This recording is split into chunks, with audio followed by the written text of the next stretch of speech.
Hi everybody, welcome to our next episode of the Free Your Mind series. Today we are joined with Sunita Kaur. Sunita is going to share her weight loss journey and discussing self-acceptance, confidence and self-worth. So we're really excited to have Sunita on today. Sunita, if you want to introduce yourself a little bit more and then we can go from there. First of all, ladies, thank you for having me on your platform. Weight loss for me was never an issue until I hit a stage where I was in bed, and it was due to an operation I'd had. It wasn't weight related, and spending 10 weeks in bed, not being able to do anything for myself, just sparked something in my emotions. Because I'm a single mom, I had to make sure, and I still endeavour to make sure, that I'm around for as long as I can for my kids. Prior to that, my weight had never really been an issue because I'd never known any different. At my largest, I was topping just shy of 22 stone. Of course, there were elements of not having any self-worth. I can relate to that and understand that clearer now, being on the other side of my weight loss journey. At the time, being the larger version of myself, I just felt that this is the way it's always going to be. I'm supposed to be big. My nanny fed me as a toddler, so that means I'm big. I can eat what I want because it's okay. I haven't got to answer to anyone. And I had to flip that all. So for me, my weight loss had to start from the inside out. That's really interesting. So obviously you said that you you were in bed and you had this sort of moment where you thought, things need to change. So what was it? What sort of made you think, do you know what? I need to make that change now. And how did you get there? Because it's easy to have those thoughts. A lot of people have those thoughts, but to actually get there and do it. Yeah. I was completely reliant on my children. And anyone who knows me knows I don't sit still. Even the bigger version of me was always active. Not being able to do anything for myself. And, I have no qualms in admitting that I have been through, episodes of depression. So I could feel myself slipping under that grey cloud whilst I was in bed. And it can happen to anyone because you're completely reliant on everyone around you. You can't do anything. I couldn't even maneuver to the toilet. And it was at that point I thought, the only thing that I can change about my life and where I'm heading is my health. And there has to come a point, if you're unhappy with your weight, where you have to kind of accept that you are responsible for the change. And you can't burden that on anybody else's shoulders, because if you look, there's lots of elements to weight loss. And as I've gone through my journey, and it's a complete lifestyle change. I could never look at weight loss as just a quick fix, get where I am and then it's all okay. It can't be like that. So for me, I had to work on my reasons for becoming the size I was. And that wasn't just because I overate. And once I realized those triggers, I was able to deal with my depression, which then linked to me being able to control my emotions, which then linked in with being able to control the food, because I was seeking that fulfillment through food. So for me, that moment of being in bed, a lot of people struggle with, when was it that moment where you thought you have to make a change? For me, it was it being in my bed and not being able to do anything for myself. Okay. And you mentioned triggers. Just interested in what those sort of triggers were. Again, so maybe some people can sort of relate to those if they were listening. You mean in regards to weight gain? Yeah. Okay, so when I look back at pictures, even from birth, I think I was nearly 11.5 pound a baby. So every picture I could see up until now, I was always overweight. And I think being raised by my nanny, who was also a very big lady, it's a Punjabi thing, isn't it? You love through your food, you feed, oh, you've got to eat that, I've made you this, I made you that. So there was a lot of that with my childhood. And then 2 failed marriages, that was huge triggers towards my self-worth and overeating, because getting into those marriages, there was an element of, I'm bigger, so I'll just put up with what's been introduced and what I've ended up with. Once those things change, you then realize, actually, I'm not going to be prepared to put up with that behavior, or I'm worth much more than that. So for me, it was all emotional. And I think for a lot of individuals who are struggling with weight, it's emotional eating.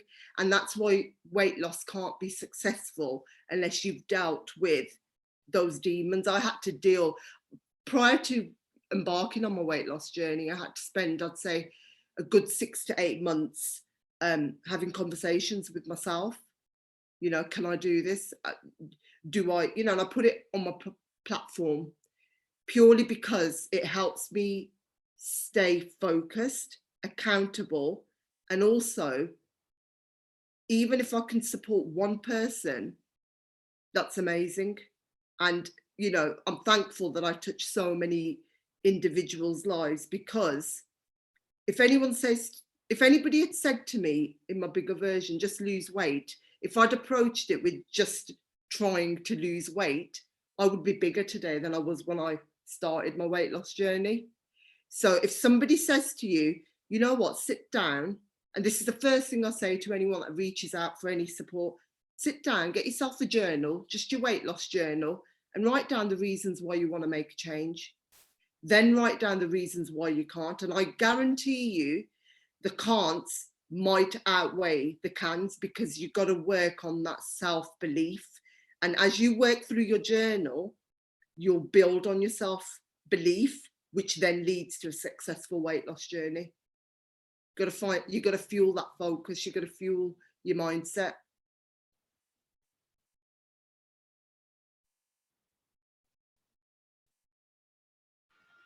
So you mentioned triggers, and you identified your triggers. Now, what was the tipping point that made you want to get to, what made you get to that point to say, okay, look, I need to sit down, go through this? So I know you said you spent about 6 to 8 months beforehand, you starting your journey, to go through all of that, asking those questions of yourself, and having that journal and going through that. But what was the tipping point that made you want to start that? Like I said, it all goes back to not being able to do anything and being in bed. And that moment in my life could have gone 2 ways. I could have slipped back into depression and just overate. And I can remember that day, and I think I was watching something on TV. The kids were out. I needed the toilet. I needed water. I couldn't do anything. And I just thought, if I carry on the way I am with my weight, I'm either going to have a heart attack. I felt like I was about 60. I couldn't move. And I thought, I need to start. I need to do something. But I don't know if I can. I don't know if I've got the willpower. I don't know if I've got the commitment. It's a scary journey. Embarking on any change is scary, but weight loss, if you've never ever done it and you've never looked into that, if ripping inside and going inside and looking at all those emotions is really painful. And that's the bit you have to work on. Prior, the weight loss has been easy, because the hard work has to be done prior to embarking on that journey. And that's where I took those 6 to 8 months. Didn't really disclose it to anyone, because initially I thought, I'm not going to succeed. I don't want to be one of those yo-yo dieters, because in actual fact, prior to this journey, I'd never challenged my weight, because mentally I was never ready to. I was never ready to accept and acknowledge the demons that were reining me in all the time, which were, you know, this is the way you're supposed to be. Your life's panned out. You should be apologetic for your failed marriages. You should be apologetic for the fact that you got married again and it ended up in a divorce. You know, you should be apologetic the fact that you openly date, you've got 3 kids, all those titles and, you know, society lack of acceptance always led me to just eating bags of crisps or eating the biscuits or eating without being mindful. And when I accepted myself and thought, you know what, Sunita, you're pretty amazing. Let's look at the fact that you've had 2 divorces and you've come out the other end. Let's look at the fact that you have raised 3 kids who speak with respect and are pretty damn good young adults. I've done it. Let's look at the fact that I have my own home. So every negative, I flipped it into a positive. And yeah, I've been divorced twice, but that's because those men were not good enough for me. And those men taught me so much. Do I regret any of that? Absolutely not. Because those experiences and those chapters have brought me to who I am today. And I, in terms of confidence, even the larger version of me was confident because I knew nothing else. So I was always this way. So anyone who knows me on a personal level will often say, Sunita, you're one of the few people we know who have lost weight and remained the way you were before. I didn't really understand what that meant at the time. But I think when you're larger, you tend to, I have to be careful because I don't want to generalize, but generally people think larger people are the jokers because they're trying to distract from the fact that they don't want the attention brought to the weight. Well, I can't talk on everyone's perspective. I can only talk on myself. I've always been the life and soul of a party, whether I was larger or the frame I am today. I've always had confidence, but I didn't have it rooted from my soul. That's the only difference now.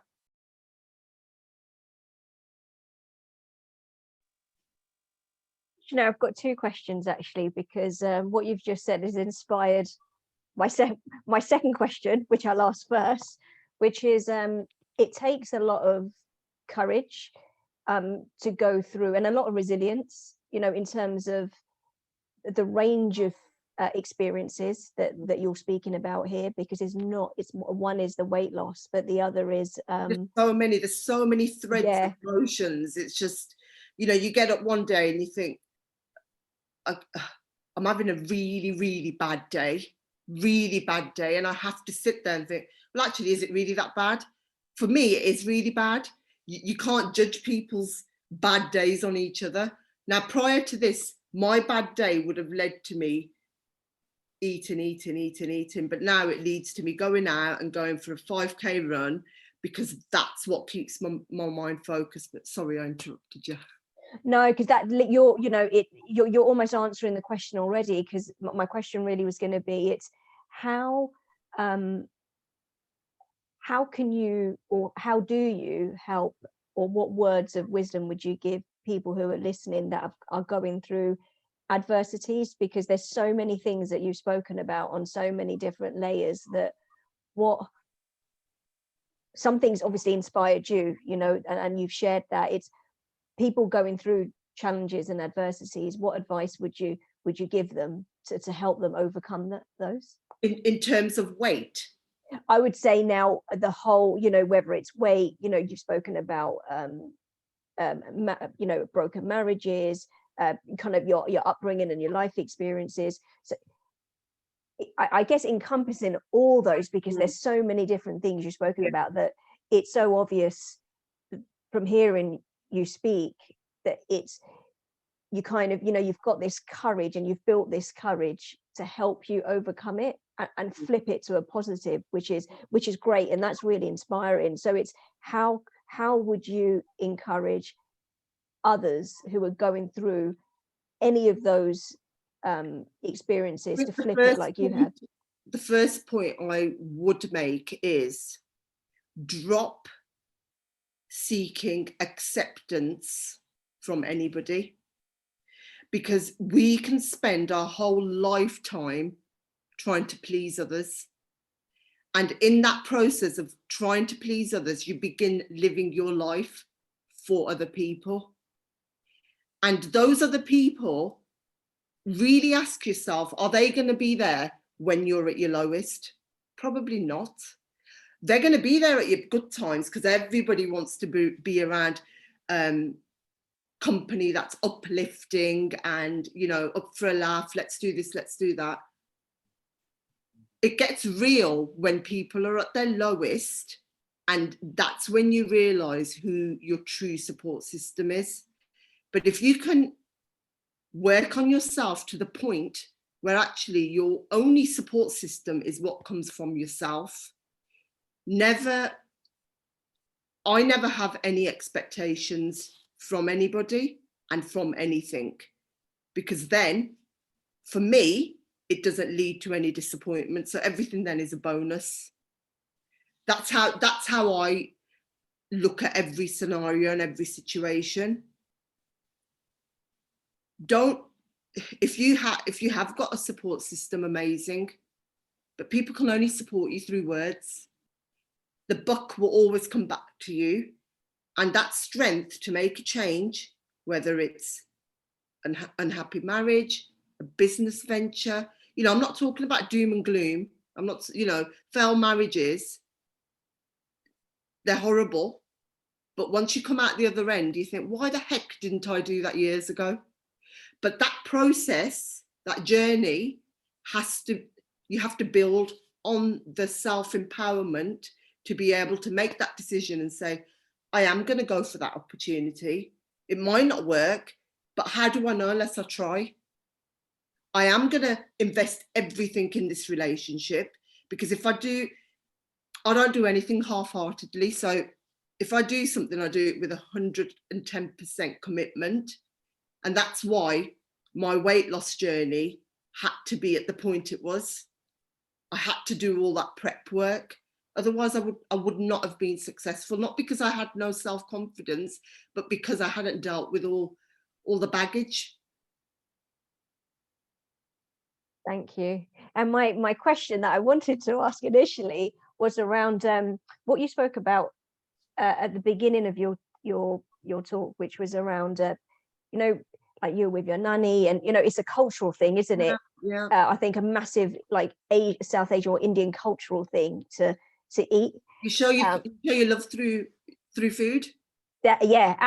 Absolutely. And that's, so what's interesting is this is, you know, this thing around what's a myth and a myth around like food, so foods from different cultures. And from your experience, do you see that as a myth, that, you know, if you keep eating, you know, it's a cultural thing, you know, people from like South Asian backgrounds, because they eat lots of food, and the food, you know, is high in fat and it's fried and that type of thing, that ultimately is going to result in obesity? Or do you think that there's a mixture? Because I went through a phase where I was going gluten-free, wheat-free and that type of thing. And now I look back and I think, what on earth was I doing? Because I feel I for that period of time, deprived myself of just being able to eat what I want to eat. Obviously, I don't do that anymore. Yeah. It was just based on what you said. So do you think it's a cultural myth with regards to, say, our, you know, Asian food? I think if you can approach food, you know, and my journey's I had to re-educate myself about food, and now I'm at the point where I see food as fuel. So I need, you know, if my car's unleaded and I give it, you know, diesel, at some point it's gonna tell me it's not happy. So I am finally at the age of 46 in tune with my body. So I know when I need to hydrate. I know when I'm hungry. I actually know what that feels like. Whereas before I was filling a pit of emotions. in terms of cultural myths, you don't necessarily become overweight just by eating fried food. You don't lose weight just by eating salad. It's about mindful eating. And, you know, I have to sometimes, I mean, my eldest is 24, and I sometimes catch myself saying, you're going to finish all that. It's not free. And then I think, stop. Because that's what I was brought up with. You know, you should eat, you know, like you shouldn't leave any food on your plate, because there's lots of people that don't have food. The reality is your food off your plate, your leftover food, going to get to these people? No. So eat mindfully, you know, don't overload your plate. But I think once you can empower yourself to just look at food as fuel, you can eat whatever you want because you're eating mindfully. You know, I eat takeout now. I eat chocolate when I want it.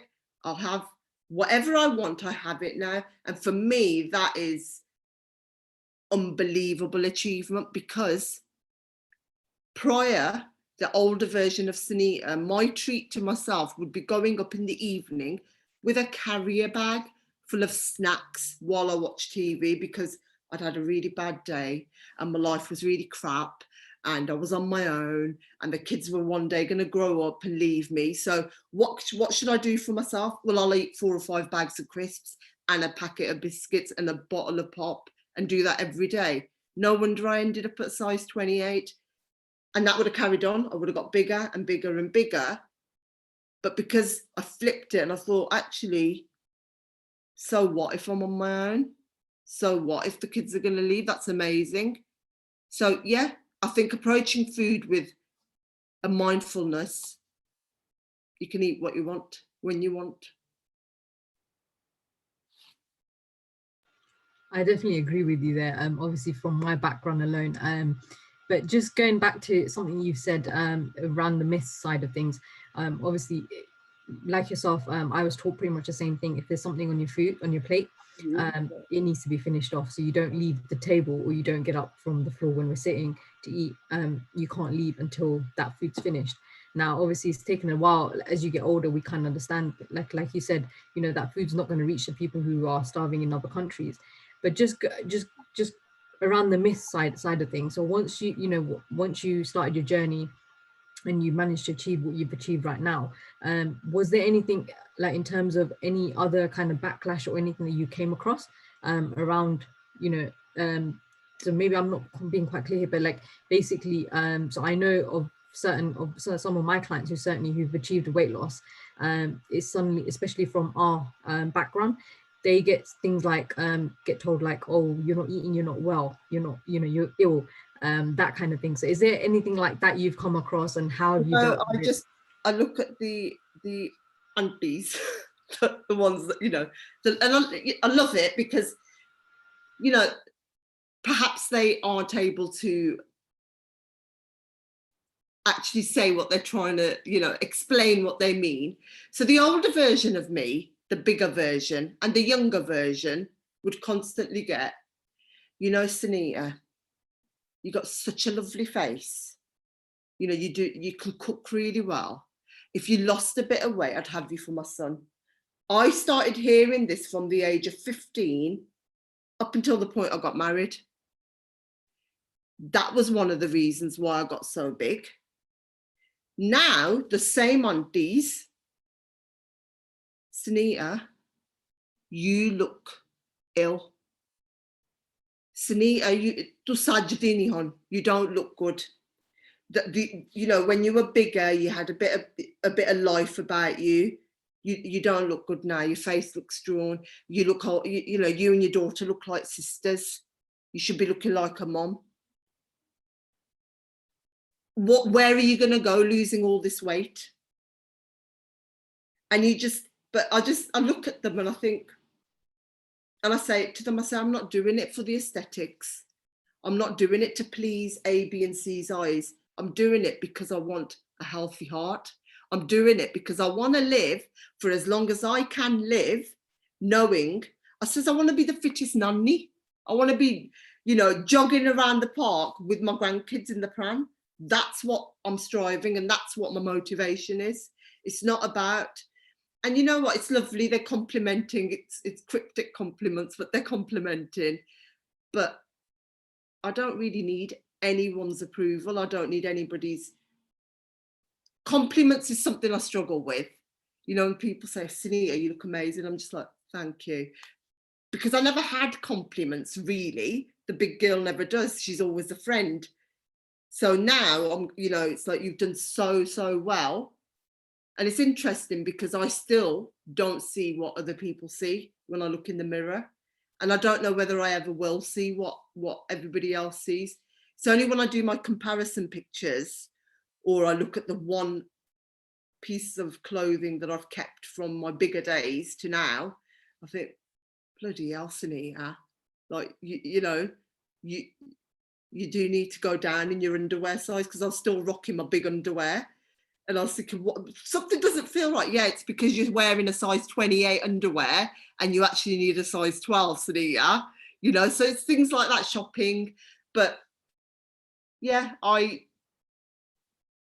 again, weight loss. If you're looking for validation, drop that.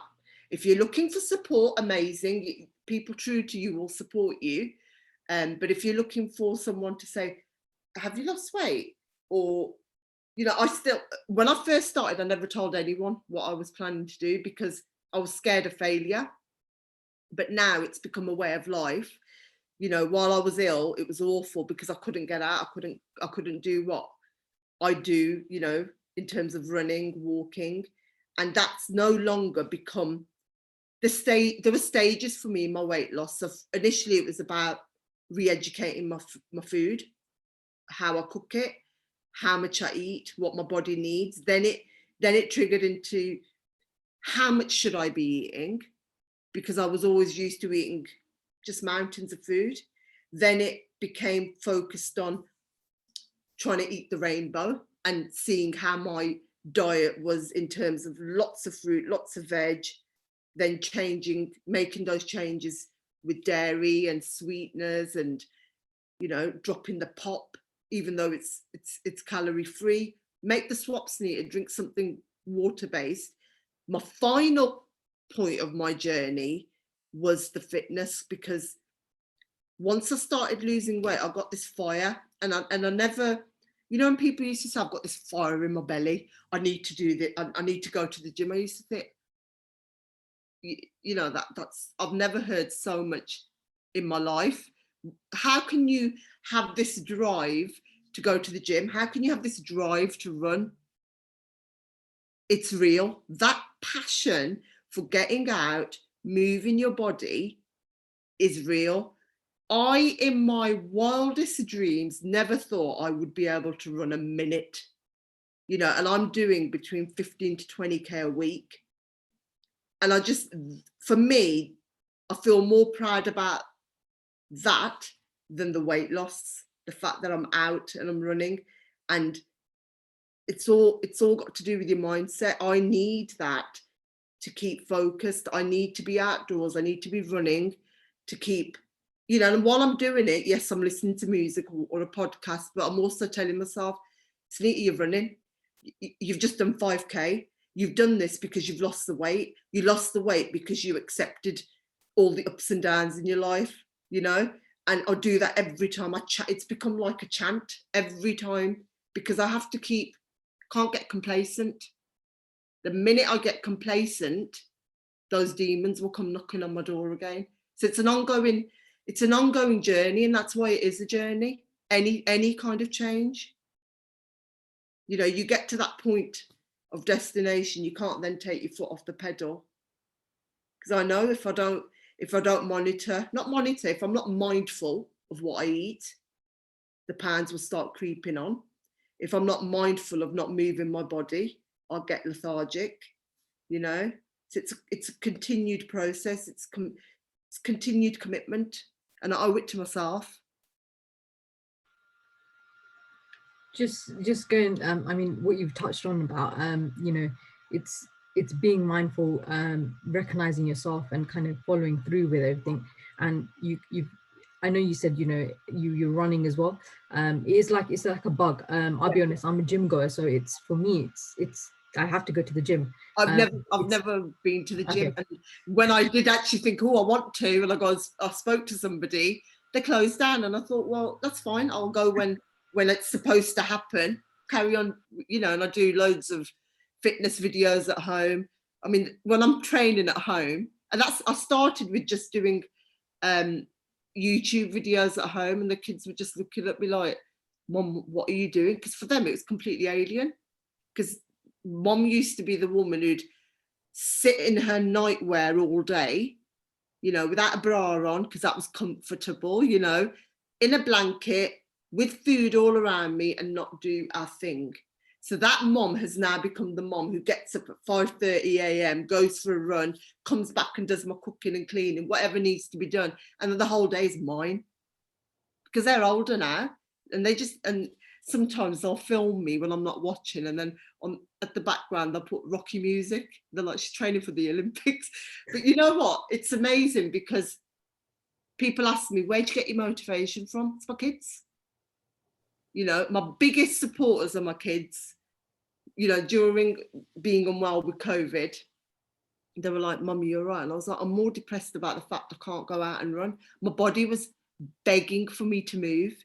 You know, and I tried to do a bit of steps at home, and then I ended up taking my Fitbit off, because I thought I need to just focus on getting better.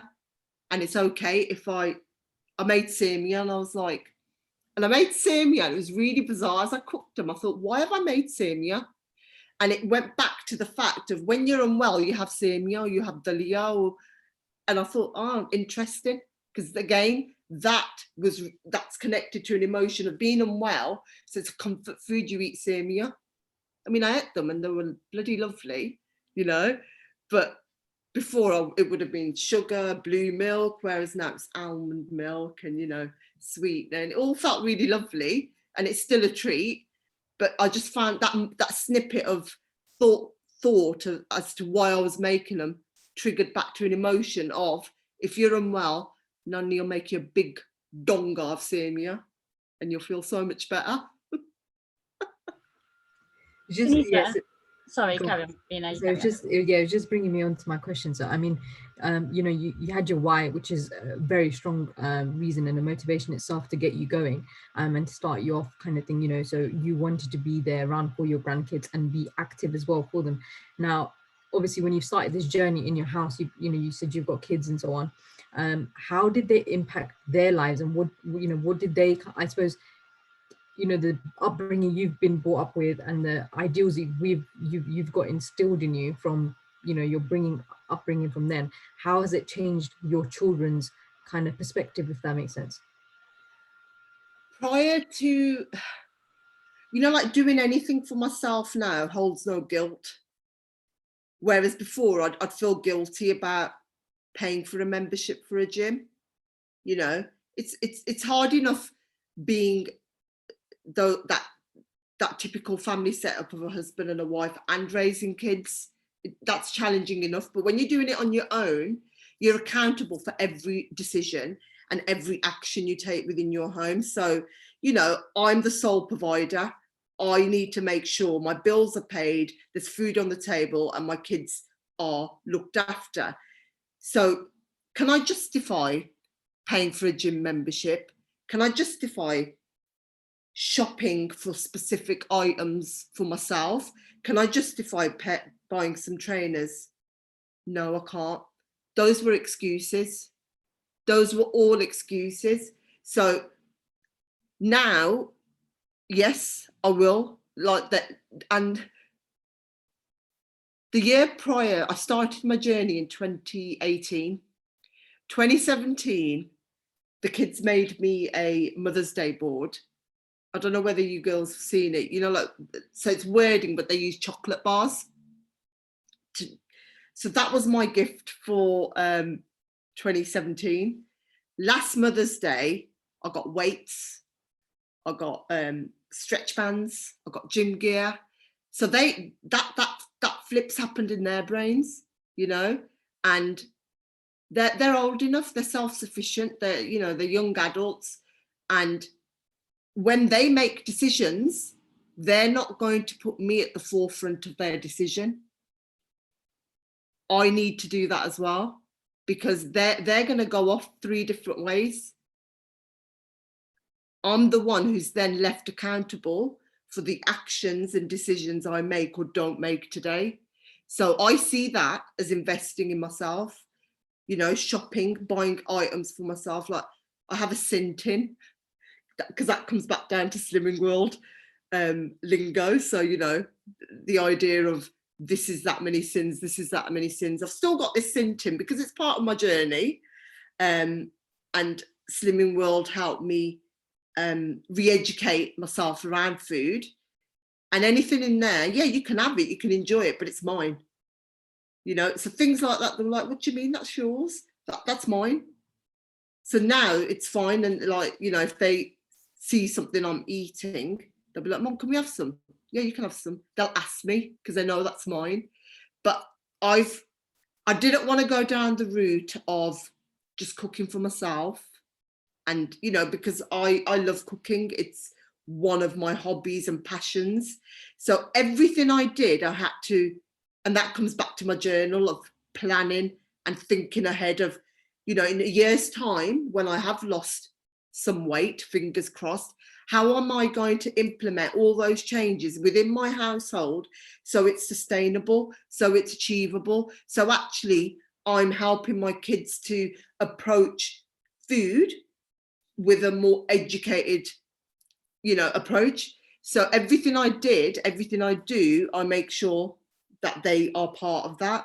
So nothing in my house is just for Mom in terms of our everyday eating, because I've educated myself and got confident enough around food to say, well, I'll just have that as well. You know, kids have takeout, they're like every other kids, you know, 2 or 3 times a month.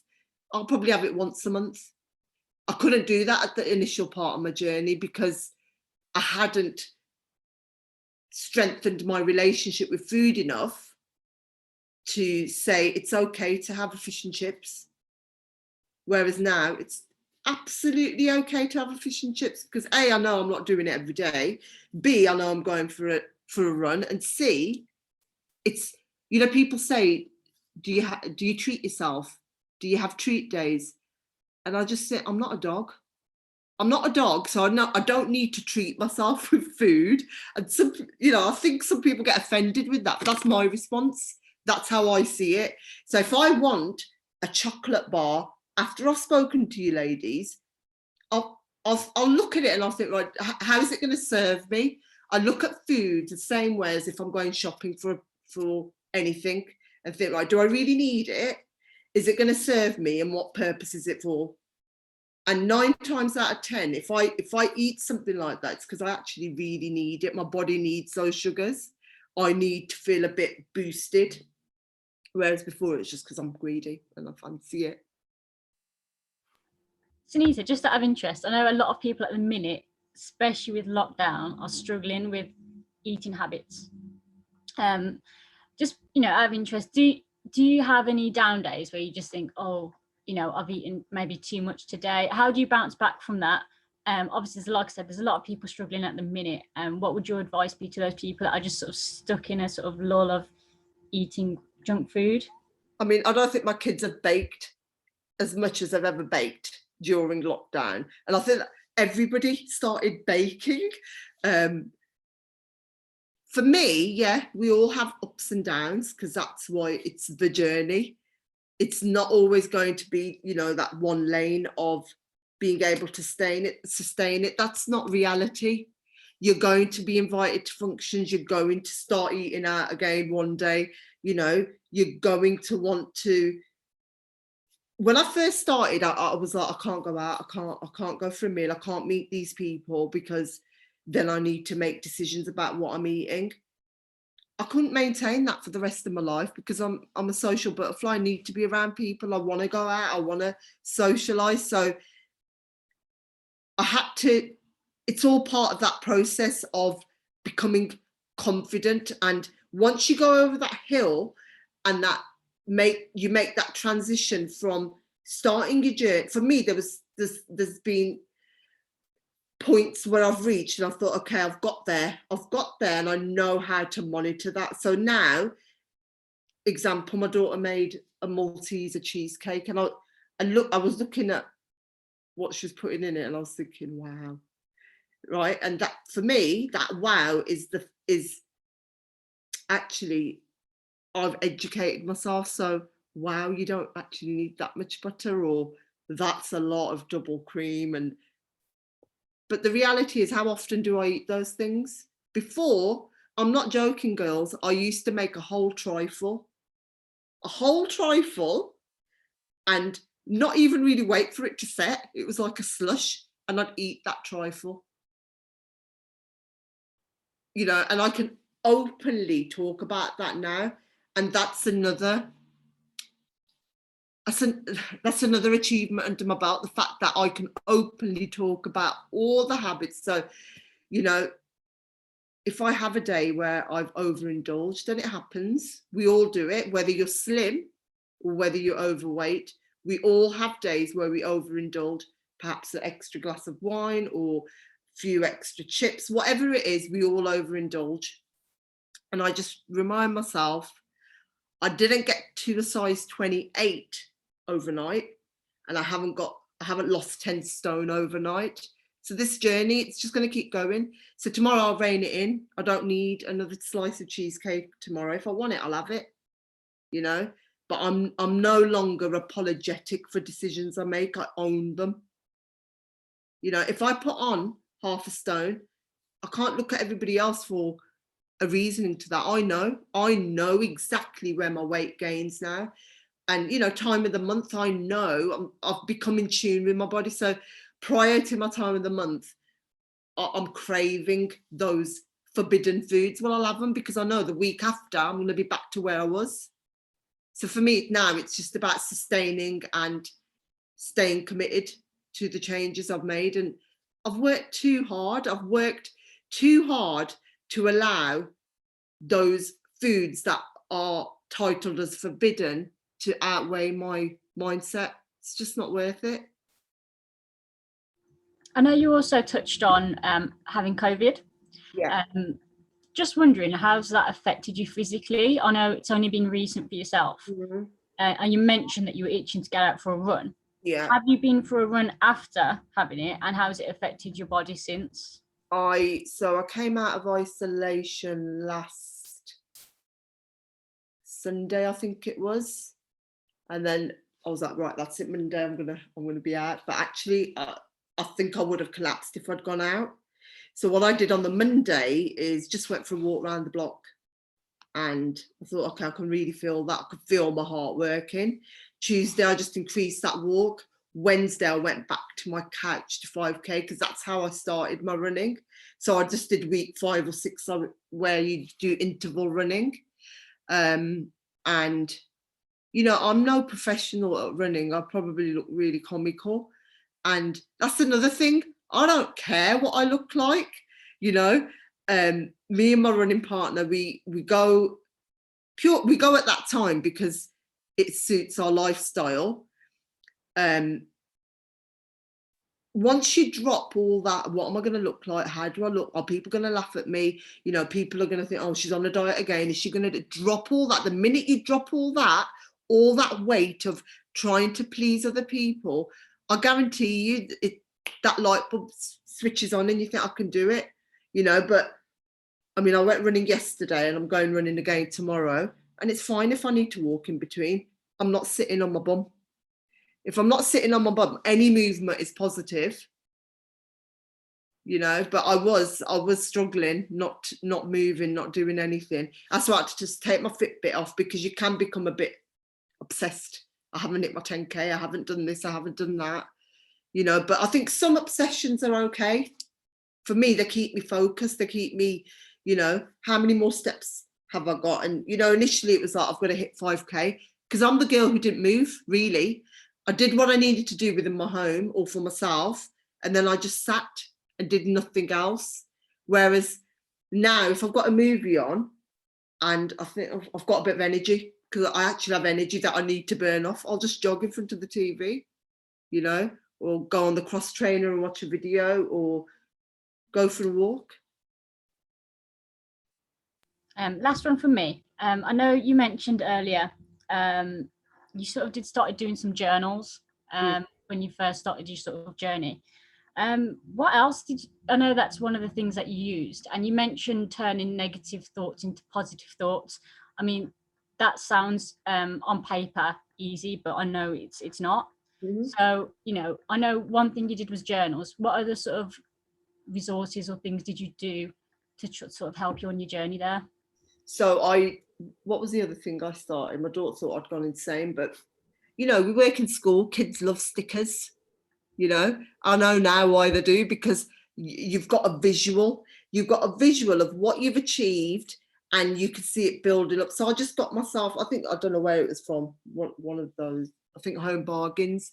So each time I lost any weight or I gained from my initial point of starting my journey, I just put it on a sticker. So I've got this weight loss chart, and I look all the way back to where I started, and you know, 21 stone.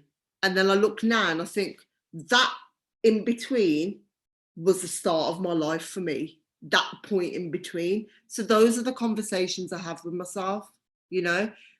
And for me, it was never just about weight. It was about all the other crap that I'd been through, and felt that I needed to apologize for that, and that I needed to always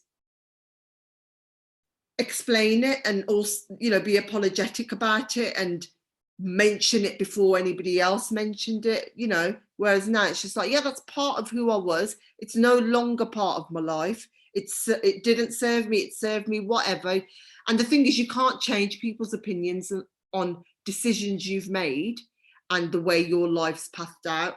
And once I realized that, I was able to focus my weight. And I listened to a lot of mindfulness as well. I found that really helped with keeping that grey cloud away from me. Talking to myself, looking at my clothes, looking at my bra. I've kept my old bra. It's like a parachute. You know, so things like that, because, you know, I went shopping. I'd never worn jeans. It's like the new things, you know, so I make a note of things I've done for the first time. So wearing a belt, actually, because I needed a belt to hold my trousers up, you know, because I've never worn a belt because actually I couldn't get it around my waist. But now I've got the option of accessorizing with a belt or using it to keep my trousers up, which is what it's intended for. So that was a first for me, you know, wearing heels without feeling my feet were going to pour out of my shoe because they were so swollen. That was a first for me. Matching underwear and feeling a little bit sexy and thinking, actually, yeah, I've got loose skin. Yeah, my body probably isn't as toned as it should be. Does that bother me? Hell no. Why? Because those stretch marks, that saggy skin, is the reason Sunita is the way she is today. So they're reminders for me, you know, and people say, oh, you should be working on your saggy skin. Who asked for your opinion? When did I ask you? Am I going to be walking around starkers? Probably not. But if I did, I own that, you know. So my saggy skin just says to me, Sunita, applaud yourself. You lost 10 stone. You know, it's probably what you weigh, Sabrina. I lost you.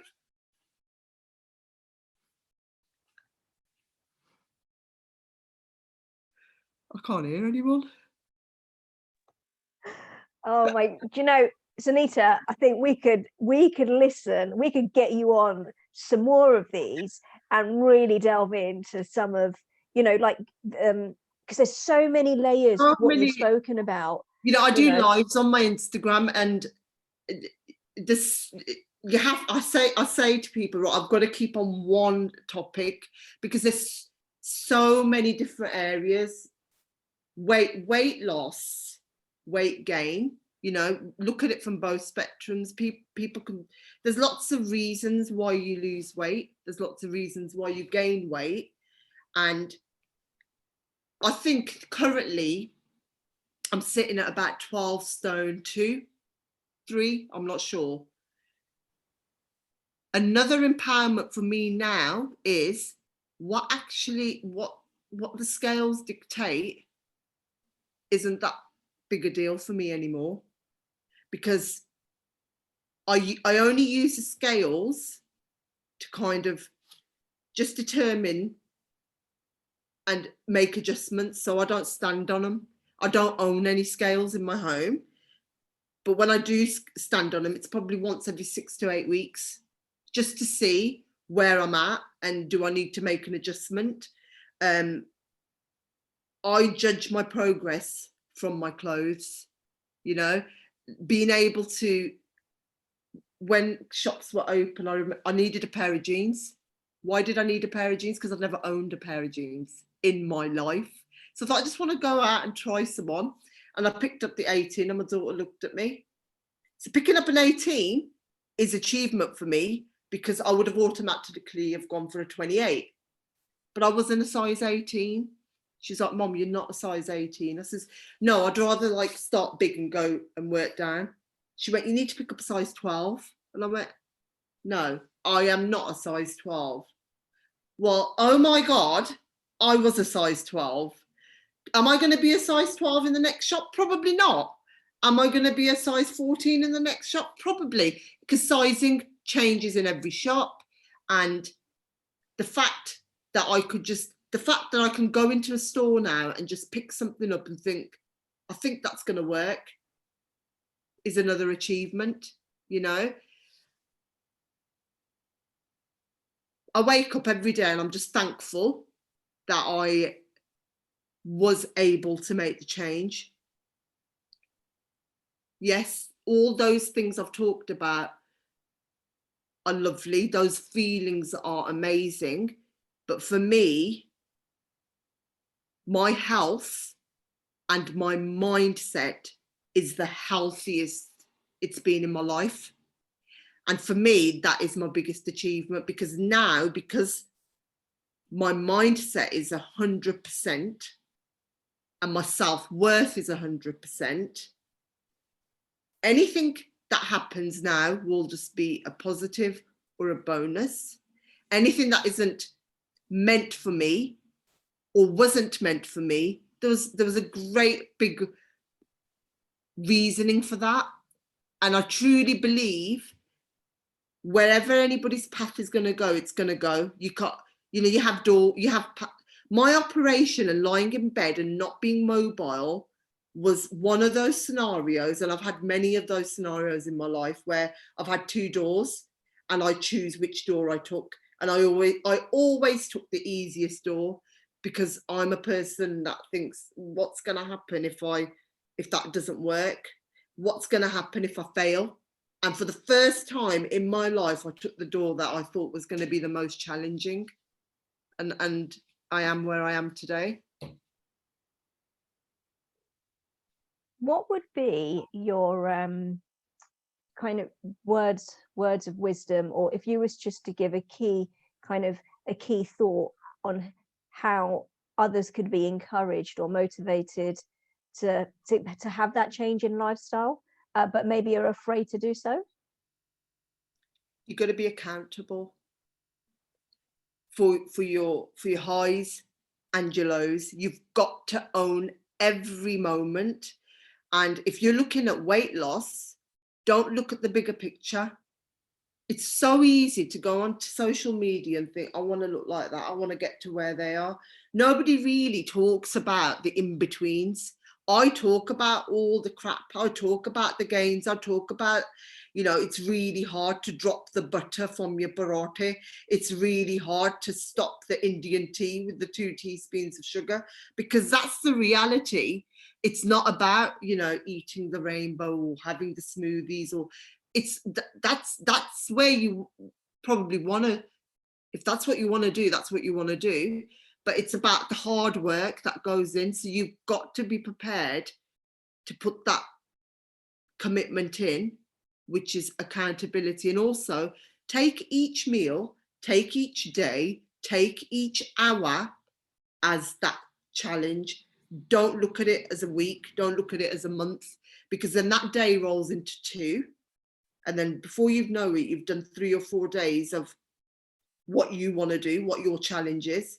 That becomes a month. If I'd looked at the bigger picture, I would have thought, it's going to take me how long to lose that much weight? It's not worth it. Whereas now I think, all right, I've had that cheesecake, I'll run a little bit harder tomorrow, or I'll be mindful of what I've eaten. And, you know, I have goals. And I'd say this to anyone, have a goal. Where do you want to go? What do you want to achieve? What do you want to, why do you want to do it? My goal has always been, and it's not changed from my initial thought process, was on my 50th, I don't care where I am, how I'm celebrating it, I'm wearing a bikini. That's my goal.